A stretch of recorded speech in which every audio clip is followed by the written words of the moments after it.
வணக்கம். இது இமயம் இயற்கை மருத்துவமனை. நான் டாக்டர் திருமுருகன்.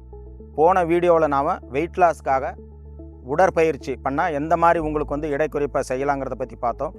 இந்த வீடியோவில் வெயிட் லாஸ்க்காக இன்னும் ஒரு சின்ன டிப்ஸு என்னென்னா, நம்ம டைமுக்கு சாப்பிட்றத முதல்ல பழகிக்கணும். ஏன்னா நீங்கள் எப்போவுமே டைமுக்கு சாப்பிட்றது கிடையாது. ஒவ்வொரு நாளும் நம்மளை காலையில் எடுத்துக்கிற உணவாக இருக்கட்டும், மதிய உணவாக இருக்கட்டும், ராத்திரி சாப்பிட்றதா இருக்கட்டும், நம்ம வேறு டைமில் எடுத்துக்கிறோம். இதனால் என்ன ஆகுதுன்னா, உங்கள் உடலுக்கு எப்போ சாப்பாடு கிடைக்கும், எப்போ எனர்ஜி கிடைக்குங்கிறது தெரியாமல் போயிடுது. ஏன்னா நீங்கள் சாப்பிட்ற சமயம் உங்களுக்கே சரியாக தெரியலைன்னா உங்கள் உடலுக்கு அது தெரியாது.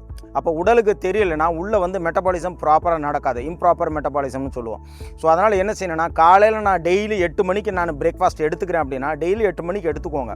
அது ஒரு 5 நிமிஷம் 10 நிமிஷம் முன்னால் ஓகே. பட் அதை தாண்டி அரை மணி நேரம் 1 மணி நேரம்னு போகக்கூடாது. இதே மாதிரி மத்தியான சாப்பாடு வரும்போதும் சரி, ராத்திரி சாப்பாடு வரும்போதும் சரி, அந்த டைமிங்ஸை கரெக்டாக ஃபிக்ஸ் பண்ணிக்கணும். இப்படி நீங்கள் ஃபிக்ஸ் பண்ணி எடுத்துக்கிட்டிங்கன்னா உங்கள் உடலுக்கு சரியான நேரத்தில் அந்த உணவு செரிமானம் செய்கிறதுக்கும், அது வேறு இடத்துல அந்த எனர்ஜி ஸ்ப்ரெட் பண்ணுறதுக்கும், மெட்டபாலிசம் பண்ணுறதுக்கும் நல்லா உதவிகரமாக இருக்கும். நீங்கள் என்ன பண்ணுறீங்கன்னா, இர்ரெகுலர் மீல் டைமிங் இருக்கிறதுனால உங்கள் உடம்பு அதை ஏற்றுக்க மாட்டேங்குது. அதை ஏற்றுக்காதனால தான் உங்களுக்கு அசிடிட்டி வருது, கேஸ் ட்ரபிள் வருது, இன்டைஜஷன் வருது. இது எல்லாமே வரதுனால தான் உங்களுக்கு வெயிட்டு குறைய மாட்டேங்குது. அதனால் சிம்பிளாக சொல்லணும்னா, நீங்கள் டைமுக்கு சாப்பிட்றதுனாலே உங்களோட வெயிட்டை நல்லா பேலன்ஸ் பண்ணலாம். இப்போ எனக்கு வெயிட் ஏறிட்டே இருக்குது, கண்ட்ரோல் ஆகாமல் இருக்குன்னா, அப்போ நீங்கள் டைமுக்கு முதல்ல சாப்பிடுங்க. ஸோ ஒவ்வொரு வேளையும் நீங்கள் நான் 8 மணிக்கு டெய்லி சாப்பிடும்போது என்னோட குடலுக்கு அது தெரிஞ்சிடும், வயிற்றுக்கும் தெரிஞ்சிடும். அப்போ 8 மணிக்கு முதல்ல என்னோடய உடம்பு என்ன பண்ணும், அதுக்குண்டான ஜீரண ரசங்கள் இருக்குது இல்லைங்களா, அந்த கேஸ்ட்ரிக் ஜூஸ்னு சொல்லுவோம், அதை ரெடியாக இருக்கும் என்னோடய உணவை செரிமானம் செய்ய. ஒவ்வொரு நாளும் ஒவ்வொரு டைமில் நான் சாப்பிட்டேன்னா அப்போ அந்த கேஸ்ட்ரிக் செக்ரீஷன் ப்ராப்பராக இருக்காது. ஸோ நீங்கள் சாப்பிட்ற நேரம் கரெக்டாக ஃபிக்ஸ் ஆகுது மட்டும்தான் அது கரெக்டாக நடக்கும். அப்படின்னா நான் என்ன செய்யணும், நேரத்துக்கு நேரம் நான் சாப்பிடும்போது என்னோடய உடல் எடை பேலன்ஸ் ஆகும், உடல் எடை கட்டுப்படுத்தும். ராத்திரியும் அதே மாதிரி தான். ராத்திரி நீங்கள் எப்போவுமே லேட்டு டின்னர்னு பண்ணீங்க, அதாவது 7 மணிக்கு அப்புறம் நீங்கள் சாப்பிட்றது. நாங்கள் சொல்கிறது எல்லாமே நீங்கள் சூரியன் முழுகின அப்புறம், அதாவது கம்ப்ளீட் சன்செட் ஆன அப்புறம் எந்த மாதிரியான உணவுகளும் எடுத்துக்கூடாது. வெறும் தண்ணியை மட்டும்தான் நீங்கள் சாப்பிட்ணும். ஸோ நம்மளால் அது முடியாதுங்கிறதுனால என்ன செய்கிறோம், லைட்டாக எதாவது சாப்பிடுன்னு அட்வைஸ் பண்ணுறோம். அப்படி அட்வைஸ் பண்ணுற நாங்கள் 7 மணிக்கு மேலே எதையும் எடுத்துக்காதுங்க. 7 மணிக்குள்ளே ஒரு அரை வயிறாக சாப்பிட்டு நீங்கள் படுத்துடணும். முழு வயிறும் நம்ம சாப்பிட்டு படுக்கக்கூடாது. ஸோ நீங்கள் என்ன பண்ணுறீங்கன்னா, டெய்லி 9-9:30 மணிக்கு போய் சாப்பிட்றீங்க. சாப்பிட்டு என்ன பண்ண போகிறீங்க, டைரெக்டாக படுக்க போகிறீங்க. நீங்கள் ஓய்வெடுக்க போகிறீங்க. ஏன்னா உங்கள் உடல் ரீதியாகவும் மன ரீதியாகவும் உங்களுக்கு ஓய்வு தேவை. அதனால் ஓய்வெடுக்க போகிறீங்க.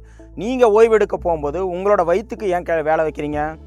ஸோ நீங்கள் சாப்பிட்டு படுத்திங்கன்னா வயிறு மட்டும் அதை செரிமானம் பண்ணுறதுக்காது, குடலும் வேலை செய்யணும், லிவரும் வேலை செய்யணும், பேன்க்ரியாஸும் வேலை செய்யணும். ஸோ எல்லோரும் கூட்டாக சேர்ந்து அங்கே உணவு செரிமானம் செய்யணும். அப்போ எவ்வளோ பேர் உள்ளே வேலை செஞ்சுக்கிட்டே இருக்காங்க பாருங்கள். நீங்கள் படுத்துருப்பீங்க, ஆனால் உள்ளே எல்லோரும் வேலை செஞ்சுட்டு இருப்பாங்க.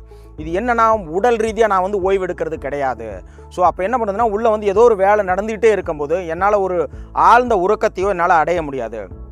ஆழ்ந்த உறக்கத்தை அடையாமல் நான் கண்டிப்பாக வெயிட் லாஸும் பண்ண முடியாது. அதனால் தயவு செஞ்சு எல்லோரும் டைமுக்கு சாப்பிட்றதுனா பழகிக்கோங்க.